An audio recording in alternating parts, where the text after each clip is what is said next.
মাগরিবের নামাজের পরে হাসবুনাল্লাহু নি'মাল ওয়াকিল এই দোয়াটা যদি 33 বার করে পাঠ করতে পারে, আল্লাহ পাক নগদে তাকে 4টা পুরস্কার দান করে দেয়। যেরকম সুবহানাল্লাহ।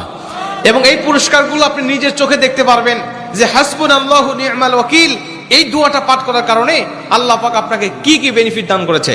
1 নম্বরে আল্লাহ পাক আপনার দুশ্চিন্তা, আপনার টেনশন আল্লাহ পাক দূর করে দিবে। আপনি যত বড় দুশ্চিন্তায় থাকেন না কেন, আপনার টেনশন আপনাকে একদম শেষ করে দিচ্ছে। আপনি যদি হাসবুনাল্লাহু নি'মাল ওয়াকিল মানে আল্লাহ আমার জন্য যথেষ্ট, আল্লাহ আমার জন্য অভিভাবক হিসেবে যথেষ্ট, আপনি যদি দোয়া করতে পারেন, আল্লাহ পাক বলেন যে আমি আল্লাহ পাক তার টেনশন, তার দুশ্চিন্তা একেবারে দূর করে দেই। এটা হলো প্রথম নম্বর বেনিফিট। দ্বিতীয় নম্বর বেনিফিট হলো যে এই দোয়াটা যদি কোনো ব্যক্তি নিয়মিত পাঠ করতে পারে, রাসূল সাল্লাল্লাহু আলাইহি ওয়াসাল্লাম বলেন যে আল্লাহ রাব্বুল আলামিন তার বিপদ আপদ বালা মুসিবত আল্লাহ পাক দূর করে দেয়। এটা আল্লাহ পাক নিজেই তার জন্য সাহায্যকারী হয়ে যায়। বিপদ আপদ বালা মুসিবত তার সামনে আর কিচ্ছু রাখে না। আপনি যত হাসবুনাল্লাহু নি'মাল ওয়াকিল পাঠ করবেন, তত আল্লাহ পাক আপনার সামনে থেকে বিপদ বালা মুসিবত দূর করে দিবে। এটা হলো 2 নম্বর।